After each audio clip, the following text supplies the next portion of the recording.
Hi மக்களே, நான் உங்கள் ஜெயா. இந்த வீடியோவில் தூத்துக்குடி தொகுதியோட கள நிலவரம் எப்படி இருக்குன்னு பார்ப்போம். எனக்கு தூத்துக்குடி சொன்னாலே என்ன ஞாபகம் வரும்னா, துறைமுகம், உப்பளம், துப்பாக்கிச்சூடு, கொரோனா டைமில் அப்பாவையும் மகனையும் அடித்து கொண்டாங்க பார்த்தீங்களா, அந்த ஞாபகம் வரும். அதுக்கப்புறம் கொஞ்ச நாள் முன்னாடி பெஞ்ச வரலாறு காணாத மழையில் தூத்துக்குடி ரொம்ப பாதிச்சிச்சு பார்த்தீங்களா. இதுதான் டப்புன்னு எனக்கு தூத்துக்குடி சொன்னாலே ஞாபகம் வரதுக்கு. சரி, அதெல்லாம் ஒரு பக்கம் இருக்கட்டும். தூத்துக்குடியோட கள நிலவரம் எப்படி இருக்குது, இது யாருக்கு சாதகமாக இருக்குது, யாருக்கு பாதகமாக இருக்குன்னு சொல்லிட்டு இந்த வீடியோவில் பார்ப்போம். வாங்க வீடியோக்குள்ளே போகலாம். தூத்துக்குடி தொகுதி 2009 தான் உதயமாயிடுச்சு. 2009 எலெக்ஷனில் டிஎம்கே கேண்டிடேட் ஜெயிச்சாங்க. 2014 ஏடிஎம்கே வந்தாங்க. 2019 திருப்பியும் டிஎம்கே வந்துட்டாங்க. 2024 யார் வராங்கன்னு பார்ப்போம். இந்த தொகுதியில் டிஎம்கே நேரடியாக களம் இறங்குறாங்க. டிஎம்கேயோட வேட்பாளர் கனிமொழி கருணாநிதி.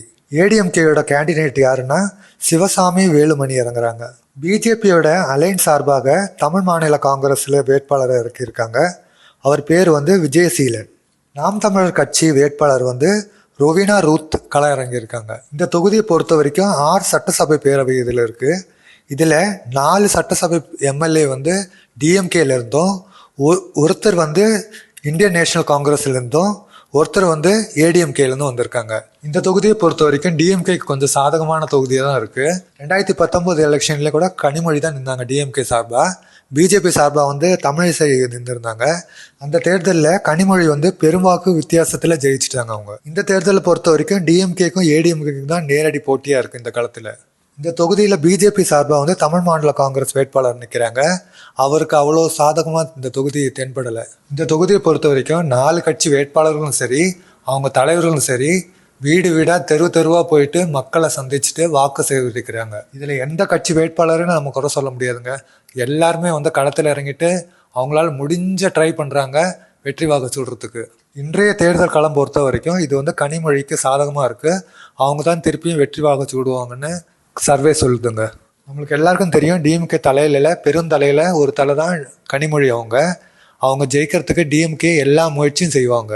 ஒருவேளை டிஎம்கே கேண்டிடேட் தோத்துற மாதிரி இருந்துச்சுன்னு வச்சுங்களேன், அது டிஎம்கேக்கு ஒரு பெரிய பின்னடைவை ஏற்படுத்தும்னு சொல்லிட்டு அவங்க முழு வீச்சில் களத்தில் இறங்குவாங்க. அவங்க திருமதி கனிமொழி அவர்களுக்கு ஒரு பெரிய ப்ளஸ் பாயிண்ட் என்னென்னா, அவங்கள எதிர்த்து ஒரு ஸ்ட்ராங்கான வேட்பாளரை எந்த கட்சியும் நிறுத்தலைன்னு தான் நம்மளுக்கெல்லாம் தோணுது. அது அவங்களுக்கு ஒரு பெரிய ப்ளஸ் பாயிண்டாக இருக்குது. இவங்க ஸ்ட்ராங்காக இருக்கால மற்ற வேட்பாளர் நம்மளுக்கு வீக்காக தோணுதோ. 2வது இடத்துக்கு ஏடிஎம்கேவும், 3வது இடத்துக்கு சீமான் அண்ணன் கட்சியும், 4வது இடத்துக்கு தான் தமிழ் மாநில காங்கிரஸும் வருவாங்கன்னு ஒரு கருத்து கணிப்பு சொல்லுது. இந்த வீடியோ பார்க்குற ஆடியன்ஸ் உங்ககிட்ட ஒரு கேள்வி. தூத்துக்குடி தொகுதியை பொறுத்த வரைக்கும் யார் ஜெயிச்சா நல்லா இருக்கும், யார் ஜெயிப்பாங்க, உங்கள் பொண்ணான கருத்தை கமெண்ட் பாக்ஸில் தட்டுங்க. பார்ப்போம் நிலவரம் எப்படி இருக்குன்னு பார்க்கலாம்.